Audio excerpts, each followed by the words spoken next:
रोहन एक बहुत ही ज्ञानी लड़का था। उसने अपने घर में ही एक अक्ल की दुकान खोली।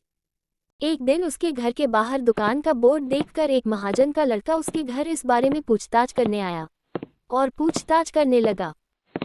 ये बाहर तुमने जो नाम लिखा है, अक्ल की दुकान, तुम अक्ल किस प्रकार बेचते हो? तुम जितना पैसा खर्चोगे उस हिसाब से मैं तुम्हें अक्ल दे दूंगा।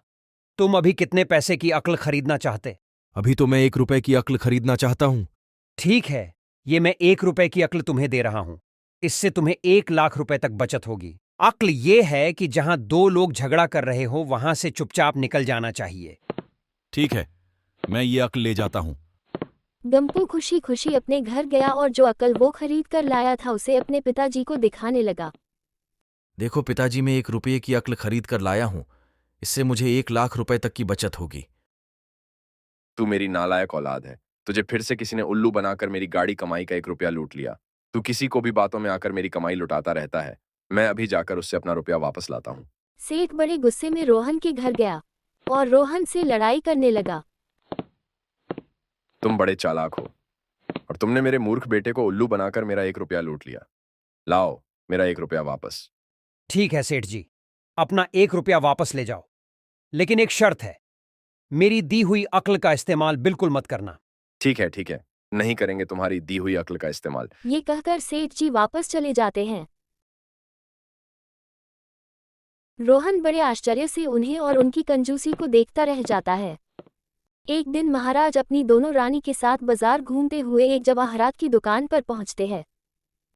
सेल्स गर्ल उनका स्वागत करके उनके लिए अच्छे अच्छे जवाहरात लेने चली जाती है। तुम दोनों अपनी अपनी पसंद के जवाहरात पसंद कर लो। महाराज, ऐसा करते हैं, हम लोग जवाहरात देख लेते हैं। हाँ महाराज, हम लोग अच्छे अच्छे जवाहरात पसंद कर लेते हैं। ठीक है, जवाहरात पसंद करके अपनी अपनी दासियों को दुकान पर भेजकर मंगवा लेना। दोनों रानियां काफी देर तक जवाहरात पसंद करती हैं, लेकिन एक हार इतना सुंदर होता है कि उन दोनों को ही पसंद आता है। वो ये सोच लेती है कि महल जाकर अपनी दासी को वो हार लेने भेज देगी और फिर वो वापस महल चले जाते हैं।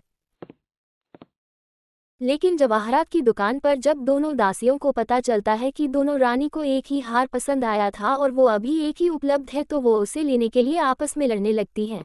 तभी वहां अचानक गंपू पहुंच जाता है और उन्हें लड़ते हुए देखकर लड़ने की वजह पूछता है। दोनों उसे वजह बताती हैं। एक कहती है उसे बड़ी रानी के लिए हार चाहिए, दूसरी कहती है कि महाराज छोटी रानी को बहुत प्यार करते हैं, इसलिए इस हार पर उनका हक ज्यादा है। दोनों उसे अपनी अपनी तरफ से गवाही देने के लिए कहती है। गंपू घबराकर उन्हें लड़ता हुआ छोड़कर वहां से खिसक लेता है। वो दोनों काफी देर तक लगातार लड़ती रहती हैं और अंत में वो दोनों बिना हार लिए ही वहां से चली जाती हैं।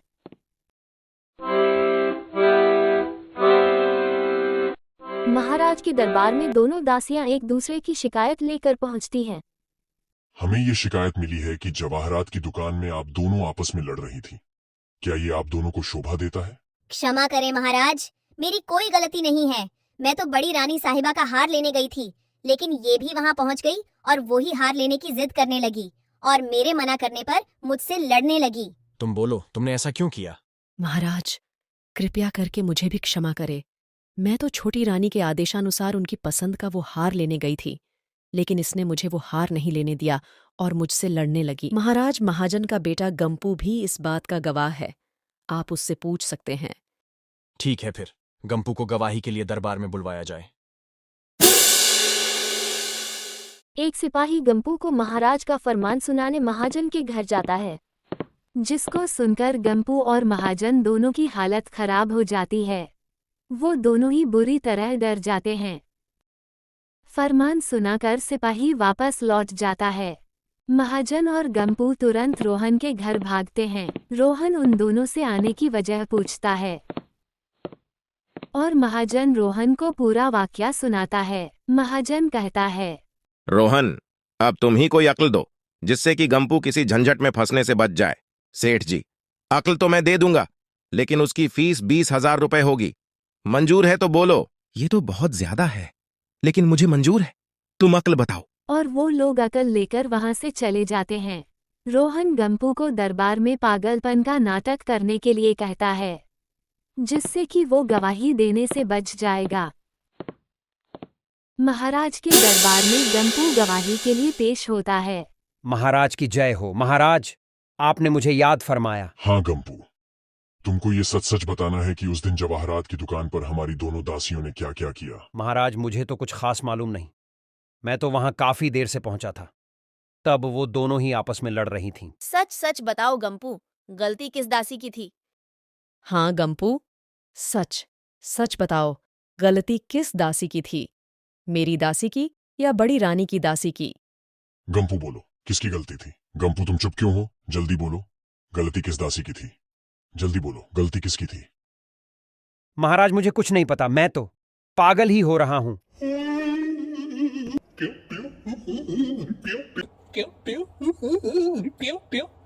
अरे, ये गंपू तो पागलों जैसी हरकतें कर रहा है। इसकी गवाही का कोई भरोसा नहीं है।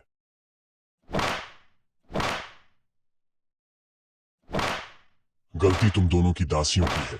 अब तुम दोनों ही उनको सजा दोगी। ये हमारा आदेश है। गंपू तो वहां से चला गया, लेकिन दोनों रानियां उससे बहुत नाराज हो गई। उन्होंने महाजन के घर सिपाही को भेजकर गंपू को बुलाने का फरमान भिजवाया। गंपू, दोनों रानियों ने तुम्हें राजमहल बुलवाया है। वो दोनों तुमसे बहुत नाराज हैं, क्योंकि तुमने पागल होने का नाटक किया। अब तुम्हें इसका दंड मिलेगा। अब तुम्हें उनके गुस्से से कोई नहीं बचा सकता। तुम कल जरूर राजमहल आ जाना, वरना तुम्हारा दंड काफी बढ़ सकता है। ये कहकर सिपाही चला जाता है और वो डर के मारे भागकर अपने बचाव के लिए रोहन के घर सलाह मांगने जाते हैं।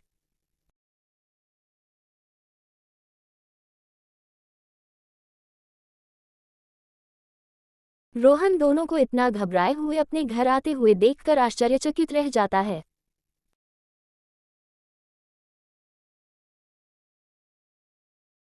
महाजन उसे पूरी बात बताता है और मदद की गुहार लगाता है।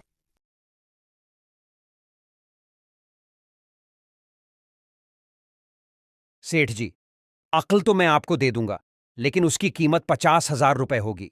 ये तो बहुत ही ज्यादा है, लेकिन मेरा बेटा बहुत मुसीबत में है, इसलिए ये पैसे लो और अक्ल दे दो, ताकि मेरे बेटे की जान बच सके। अक्ल ये है कि आप दोनों रानियों को एक एक हार खरीद कर दे दो।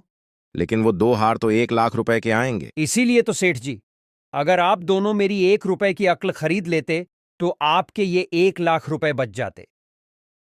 ये सुनकर वो दोनों चले जाते हैं और इस तरह हमारे बुद्धिमान रोहन की दुकान खूब चलने लगती है।